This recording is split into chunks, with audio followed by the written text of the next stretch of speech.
from Ohio, Ms. Beatty, for 5 minutes. Thank you, Mr. Speaker. Today, I rise in support of the American Heart Association Go Red for Women campaign. Go Red for Women campaign is a critical public awareness platform that the American Heart Association uses to help promote heart-healthy lifestyles.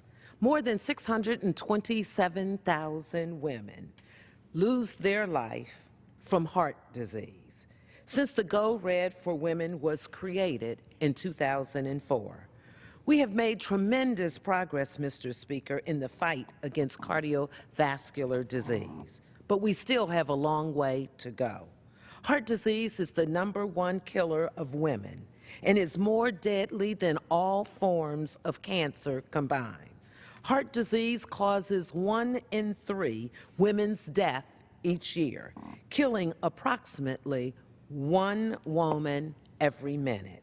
90% of women have 1 or more risk factors for developing heart disease. Since 1984, more women than men have died from heart disease.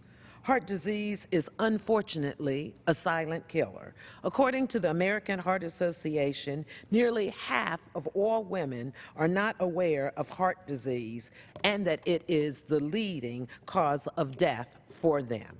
For African American women, the risk of heart disease is especially great.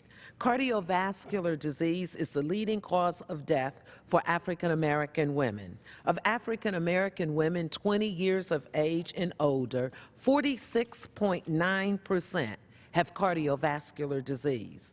Yet only 43% of African American women know that heart disease is their greatest health risk.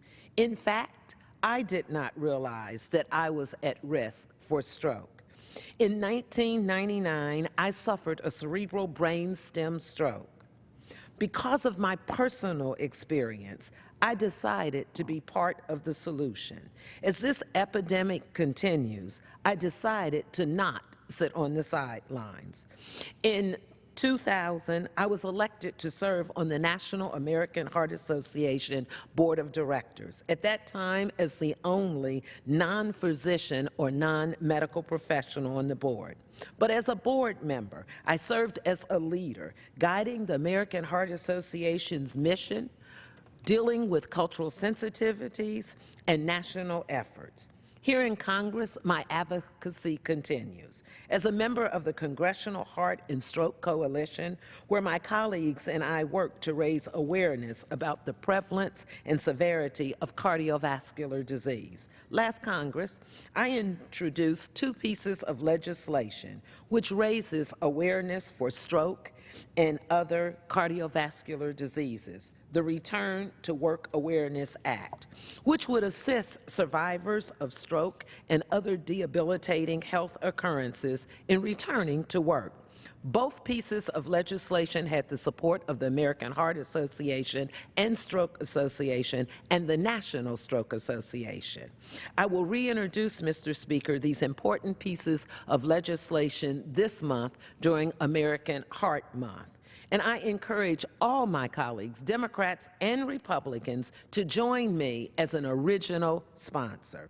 Mr. Speaker, you will notice that many of our colleagues today will be wearing the red American Heart Association pin. By wearing this pin, we help raise the awareness of cardiovascular disease in women and provide an important reminder that it is never too early to take actions to protect our health.